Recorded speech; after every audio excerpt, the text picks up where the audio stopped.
Bueno, buenas tardes, alumnas y alumnos. Vamos a continuar con las clases de citopatología, sobre todo de citopatología cérvico-vaginal. En las anteriores clases definimos algunas alteraciones que podemos encontrar en el PAP, en las células de tipo pavimentosas, o en aquellas células que representan el epitelio plano estratificado. Describimos obviamente las lesiones intraepiteliales, los SILS, de bajo y alto grado, describiendo sus criterios citológicos para llegar a establecer los cambios morfológicos que estos presentan. También describimos al carcinoma escamoso y todos los cambios y criterios citológicos del mismo, ¿no? Para terminar de estudiar las células, las alteraciones que podemos encontrar en las células de tipo pavimentoso, vamos a hablar de otra categoría que también contempla el Bethesda, que son las anomalías de células epiteliales. Las anomalías de células epiteliales se las conocen también como células escamosas atípicas por sus siglas en inglés, ASC, células escamosas atípicas. Vamos a encontrar dos categorías dentro de estas células escamosas atípicas. Están las células escamosas atípicas de significado indeterminado, que se conocen también con el nombre de ASCUS, por sus siglas en inglés. O células escamosas atípicas que no es posible descartar HSIL o SIL de alto grado, que en sus siglas en inglés las vamos a conocer como HSIL. ¿Por qué se da este tipo de clasificación dentro de las células escamosas? Ya hace mucho tiempo, creo que si no me equivoco, en los años 90, 96, se hicieron unos estudios en Estados Unidos, en algunos laboratorios, en varios laboratorios, casi en más de 700 laboratorios, y vieron que en estos laboratorios había una dificultad en la interpretación de los PAPs, sobre todo en aquellas células escamosas que si bien presentaban alguna alteración, estas alteraciones no eran concluyentes ni para clasificarlos dentro de una lesión, un SIL, un L-SIL o lesión de bajo grado, como tampoco tenían todas las características o criterios citológicos como para determinar la presencia de un H-SIL o de un SIL de alto grado. Vieron que en porcentaje en estos laboratorios se presentaba entre el 5.2 y el 4.5% de estas características, ¿no? De células escamosas atípicas. Es por eso que ahora se toma como parámetro en los grandes laboratorios o en los laboratorios donde se procesan muchas muestras citológicas, que digamos, esta interpretación, esta categoría no debe sobrepasar al 5% en todos sus informes, ¿no? Entonces, la sigla ASC, como vemos acá, de las escamosas atípicas, no representa solo una única entidad biológica, por así decirlo, sino que incluye una serie de cambios que pueden o no estar vinculados a una infección por virus del papiloma humano. Pero después también se hacen estudios y se demuestra, sobre todo en pacientes que caen dentro de la clasificación de células escamosas atípicas de significado indeterminado o ASCUS, se demuestra que casi el 50% de estas pacientes tienen algún compromiso o alguna infección por algún virus de alto riesgo de tipo HPV. Entonces ahora vamos a establecer algunos criterios citológicos para que nosotros podamos categorizar el PAP como células escamosas atípicas, ya sea de significado determinado o que no sea posible descartar un SIL de alto grado. Hay ciertas alteraciones relacionadas a esas células escamosas atípicas que nosotros podemos presentar, que podemos ver en el PAP, como por ejemplo la inflamación. Vimos que extendidos muy inflamatorios, así decirlo, las células pavimentosas sufren algunas alteraciones o algunas modificaciones producto de esta inflamación y esto nos puede llevar también a una interpretación de alteración de las células escamosas. Lo mismo la desecación, cuando el PAP no está bien fijado. Vimos en algunas mujeres, sobre todo en las menopáusicas o posmenopáusicas, que la mayor parte del extendido citológico estaba compuesto por células parabasales. Entonces estamos hablando de unos extendidos atróficos, que eso también, añadidos a un proceso inflamatorio, nos pueden hacer confundir con algunas, o pueden, mejor dicho, pueden causar algunas alteraciones vinculables a células escamosas atípicas o degeneraciones por otros tipos de artificios, ¿no? Como el tipo de fijador que se usa, cuando la lámina se deja mucho tiempo sin teñirla, y bueno, y, y otro tipo de alteraciones, ¿no? Ya les había mencionado que un gran porcentaje, las pacientes que se categorizan dentro de lo que es un ASCUS, generalmente representan en alguna biopsia o en algún estudio una lesión escamosa intraepitelial de bajo grado, o presentan alguna infección por algún tipo, sobre todo de alto riesgo de HPV, ¿no? Y células, las alteraciones, las células escamosas atípicas, que no se pueden descartar SIL de alto grado, perdón. Después, en una biopsia, vamos a ver que al diagnosticar ya sea un ASCUS o un AXH, existen cierta manera, digamos, de actuar una vez que se diagnostica esto. Vemos que después de un ASCH se hace una biopsia, generalmente se encuentran las biopsias en lesiones intraepiteliales, ya sean un SIN2 o un SIN3. O un SIN3. Bueno, entonces, para definir ASCUS, son cambios citológicos sugestivos de SIL que son cualitativamente o cuantitativamente insuficientes para elaborar una interpretación que sea definitiva, ¿no? Entonces, ¿cuáles son los criterios citológicos que nosotros vamos a ver en algunas células escamosas atípicas de significado determinado o ASCUS, ¿no? Los núcleos tienen aproximadamente entre 2,5 veces y 3 veces el tamaño del área del núcleo de una célula escamosa intermedia normal, ¿no? Habíamos dicho que las células escamosas normales son apenas un poco más grandes que un eritrocito, o sea, estamos hablando de un núcleo grande, ¿no? Luego aumento de la relación existente entre el área nuclear y el área citoplasmática, o sea, hay una alteración entre la relación núcleo-citoplasmática que nos llama la atención. La hipercromasia nuclear puede ser mínima y la irregularidad de la distribución de la cromatina de la morfología nuclear tampoco es tan marcada como vemos en algunas lesiones de bajo grado o de alto grado. Y generalmente las anomalías nucleares están asociadas a células de citoplasma eosinófilo y denso, ¿no? Que se también conoce también con el nombre de paraqueratosis atípica. Pero para ejemplificar esto, bueno, nosotros vemos acá, bueno, acá en el inferior de la diapositiva, vamos a ver células endocervicales, ¿no? Fíjense, células de núcleos bien ovales en la periferia de la célula con amplio citoplasma. Acá no se ve por el momento, pero acá ya tendría que presentar algunos cilios, porque recordemos que las células endocervicales son células secretoras, ¿bien? Pero todo lo que está acá en la parte superior de la diapositiva, vemos que son células pavimentosas, ¿no? Recuerden, son células, recuerden los criterios que habíamos visto, por ejemplo, en una lesión intraepitelial de bajo grado, ¿no?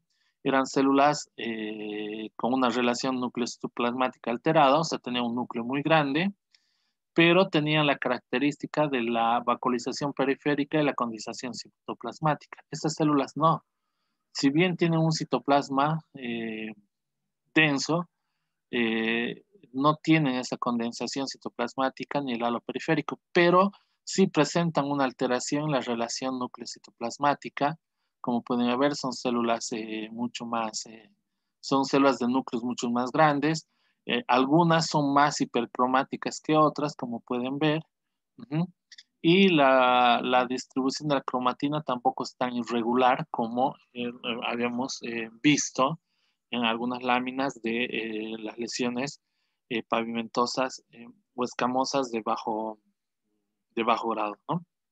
Acá tenemos otro ejemplo, lo mismo, son células de citoplasma, digo, con alteración en un núcleo, o relación nucleocitoplasmática. Fíjense, por ejemplo, este núcleo normal de una célula intermedia, y habíamos dicho que es 3 veces más grande, o sea, este núcleo entra 3 veces en este núcleo, ¿no?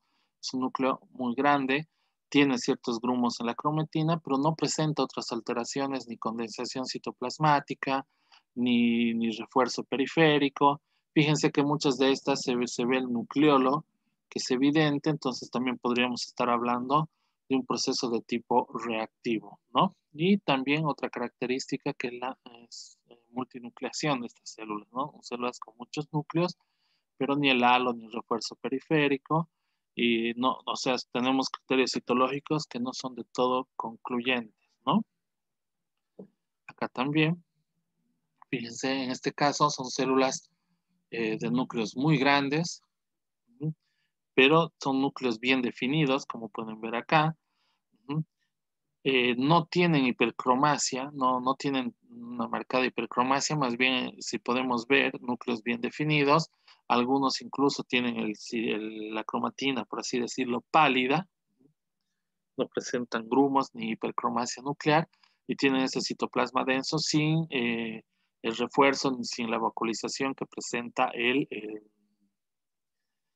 una lesión, por ejemplo, de bajo grado, ¿no? Asociado, fíjense, a estas células que estoy apuntando acá, que son células inflamatorias, ¿no? Vean los nucleolos que presentan estas células.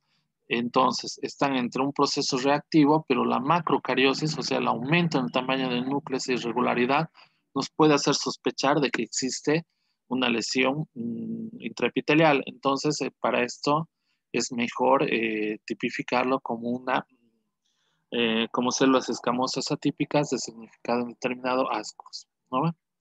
¿Para qué? Para que esta paciente siga en observación. ¿Cuál es el manejo que se hace una vez que se categoriza al PAP como célula escamosa típica de significado indeterminado o ASCUS? Se recomienda efectuar una prueba de ADN para detectar el HPV y hacer una colposcopía y repetir el PAP. Ya les había mencionado que un gran porcentaje de mujeres que se categorizan como ASCUS, después, en un gran porcentaje se puede ver que estas pacientes tienen algún compromiso o alguna infección por un virus de alto riesgo de HPV. Y también, bueno, repetir la toma de PAP y la colposcopía. ¿Cómo se hace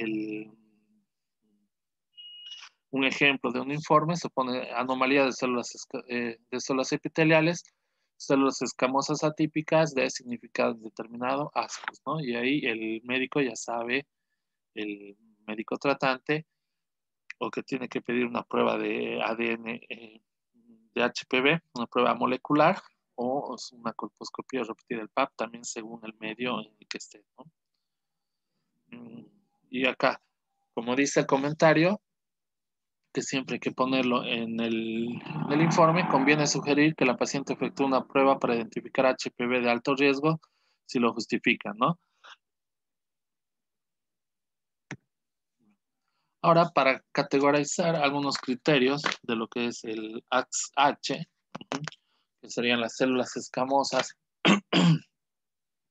atípicas en las cuales no es posible descartar HSIL o lesión de alto grado, ¿no? Entonces, ¿qué es un AXH? Para definirlo, son hallazgos de células anormales en una prueba de PAP. Eso significa que hay células escamosas anormales en el tejido que revisan la parte exterior del cuello uterino. Es posible que el hallazgo de AXH sea un signo de una lesión escamosa intraepitelial de alto grado, que si no, que si no se trata puede convertirse en un cáncer de cuello uterino. Cuando se encuentra ese tipo de lesión, a veces se necesitan más pruebas. Ya vamos a ver cuál es la conducta, ¿no? A seguir. Y también se llaman células escamosas atípicas no se puede descartar una lesión de alto grado. Entonces, las células escamosas atípicas, ASH, van a presentar también sus criterios citológicos para que sean categorizadas de esta manera. Son células pequeñas con una relación nucleocitoplasmática también alta, ¿no? A esto también se le conoce como metaplasia atípica inmadura. Vamos a ver que estas alteraciones se ven en las células más inmaduras del tejido del epitelio pavimentoso y son células metaplásicas. Ya les había dicho el concepto de metaplasia, pero ahora al final de esta clase lo vamos a volver a repasar un poquito. Fíjense, fíjense los criterios que yo les había mostrado, o recuerden los criterios que yo les había mostrado para hacer un diagnóstico de una lesión intraepitelial de alto grado, ¿no? Acá también tenemos células muy pequeñas, algunas de núcleo más grande, otros de núcleo más pequeños, núcleos bien definidos, pero presentan algunas un citoplasma, presentan citoplasma. eh, Hay una alteración en la relación nucleocitoplasmática, también vemos este infiltrado inflamatorio que puede ser vinculable también a procesos reactivos. Pero estos hallazgos no son de todo concluyentes. Recuérdense las hendiduras nucleares, la hipercromasia, los grumos de la cromatina que presentan las células de los SILs de alto grado. Entonces, en este caso, fíjense, hay algunos núcleos que por más que sean chicos, tienen un citoplasma, ajá, y tienen la membrana nuclear, por así decirlo, muy bien definida, ¿no? Muy bien definida. ¿No? Podemos definir todo el área nuclear. Entonces, entramos, no tienen los criterios ni cuantitativos ni cualitativos como para hacer un diagnóstico definitivo o categorizar al PAP definitivamente como una lesión de alto grado. Entonces, es por eso que podemos usar el término de AXH, ¿no? Otra característica citológica de los AXH es la disposición en lámina densa. ¿Qué es la disposición en lámina densa? La presencia del citoplasma denso, que presenta una morfología celular poligonal, o fragmentos o de bordes o lineales nítidos, estos grupos de células se pueden interpretar con una diferenciación hacia una célula glandular, como pueden ver acá, ¿no? Tenemos las células normales y tenemos esta disposición, perdón,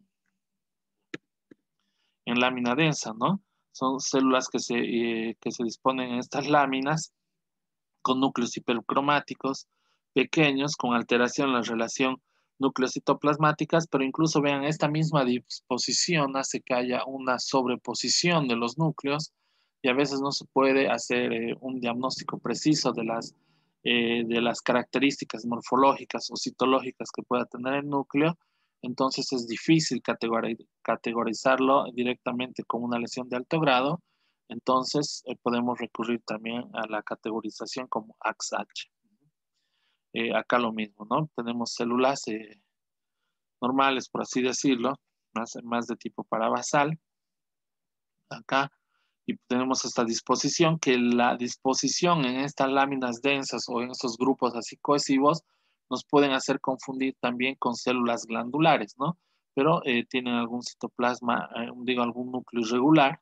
El citoplasma es denso, basófilo, y en la superposición nuclear, si bien vemos en todo este punto más hipercromático, no podemos definir de todos los criterios nucleares, y entonces también esto lo podemos categorizar como AXH, ¿no?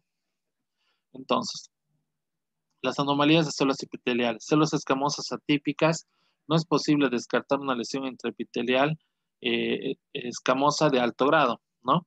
Entonces, ¿qué comentario hacemos y cuál es la conducta que tienen que tomar una vez que se categoriza al PAP como AXH? Esto, conviene sugerir la realización de una colposcopía y una biopsia según indicación clínica. ¿Por qué? ¿Por qué la biopsia? Porque acabamos de mencionar que generalmente estas tipo de lesiones o este tipo de anomalías de células epiteliales escamosas en las biopsias van a terminar siendo o un SIN2 o un SIN3, ¿no? O sea, lesiones intraepiteliales escamosas de alto grado, ¿no? Bien, hasta acá terminamos. de estudiar, por así decirlo, o mencionar algunos criterios citológicos de las alteraciones en las células tipo escamoso, o también conocidos como pavimentosos, o las células que constituyen el epitelio plano estratificado del cuello uterino. Ahora vamos a entrar a lo que es la clasificación, a estudiar algunas alteraciones de las células epiteliales, pero de las células epiteliales eh, glandulares, ¿no? Entonces, para esto, antes de entrar y definir las células epiteliales glandulares, creo que es conveniente que hagamos un pequeño repaso de cómo están dispuestas las células glandulares o qué tipo de, o cuál es la citología o la morfología de las células glandulares, ¿no?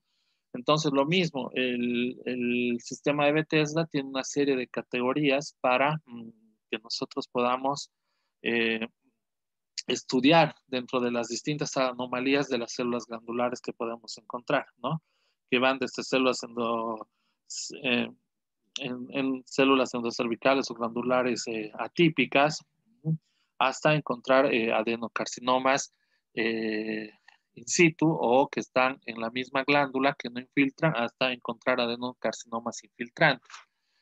Repasamos los conceptos de carcinoma y adenocarcinoma, ¿no? Eh, también en las primeras clases, ¿no? Pero bueno, las células endocervicales son de forma cilíndrica o columnar, son células secretoras, muestran un aspecto morfológico que puede ser a veces muy variable, pueden estar alargadas, pueden ser cortas, pueden presentarse de manera como células caliciformes, pueden estar de manera individual o formando grupos, ¿no? Recordemos que tanto el endocervix como las células glandulares están revestidas por un tipo de epitelio conocido como epitelio simple, cilíndrico simple y secretor. Habíamos mencionado también que de acuerdo al estatus hormonal de la paciente, el epitelio endocervical sufre algunas transformaciones morfológicas, ¿no? O no solo morfológicas, sino también fisiológicas. Habíamos dicho que en ciertos estados o periodos menstruales, este tipo de epitelio de glándulas secreta más cantidad de moco o como también aumentan en su espesor, ¿no? Bueno, este es un ejemplo de un corte histológico de cómo es una célula, cómo es el epitelio cilíndrico simple. En este caso es una célula, son células secretoras. Este es el reborde glandular. Fíjense que tiene un epitelio con un núcleo cúbico o oval o cilíndrico, como quieran mencionarlo, situada en la periferia de la célula y con este citoplasma amplio, ¿no? Amplio, claro, que es un citoplasma de estas características porque recuerda una vez más que estas células van a secretar material mucoide, ¿no? Acá entonces volvemos a ver el núcleo y estoy repasando, por así decirlo, todo el contorno de la célula, ¿no? Núcleo y todo el citoplasma de la célula, todo el citoplasma de la célula, todo esto es la célula y el núcleo siempre a la periferia opuesto en la base de la célula con un extenso citoplasma, ¿no? Es un epitelio cilíndrico simple secretante. Lo mismo acá en las glándulas, ¿no? Tenemos estos núcleos acá y tenemos este amplio citoplasma que secreta mucina o moco. Una característica que tal vez acá no se ve, en muy pocos cortes histológicos se ve, es que dentro de la contextura o la morfología o la histología de las células, ya sea del epitelio endoglandular o exocervical, existen unas células que se denominan las células de reserva, que generalmente se confunden entre lo que son los núcleos celulares, son generalmente más alargaditos y se confunden en la base de las células de los núcleos glandulares. Solo, a veces se pueden detectar por algunas técnicas, sobre todo de inmunohistoquímica. Lo mismo en el epitelio pavimentoso, en la base encontramos estas células de reserva. Estas células de reserva son las que van a dar origen a las células glandulares y a las células pavimentosas. Son células bipotenciales, como dicen, porque pueden dividirse o dar lugar a cualquiera de estos dos tipos de epitelio. Cuando estas células sufren algún tipo de transformación o están sometidas a un proceso irritativo o inflamatorio, generalmente es ahí cuando estas células producen lo que es la metaplasia, ¿no? El reemplazo de este epitelio, por ejemplo, una metaplasia pavimentosa acá, ¿qué sería?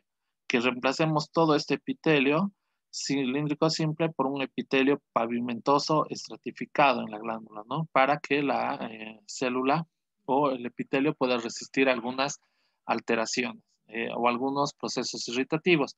O sea, la metaplasia es un proceso adaptativo de la célula ante algún estímulo irritativo, ¿no? ¿Cuáles eran las características citológicas de las células endocervicales? Pueden estar aisladas o en conglomerados, forma puede ser variada, el citoplasma tiene esta coloración azul o verde, como pueden ver acá. El núcleo es menor de 200 micras, el núcleo siempre es basal y las vamos a encontrar en el canal endocervical como también en las glándulas endocervicales, ¿no? Por ejemplo, acá esta es una célula pavimentosa, como habíamos visto ya su morfología, y acá tenemos estas células.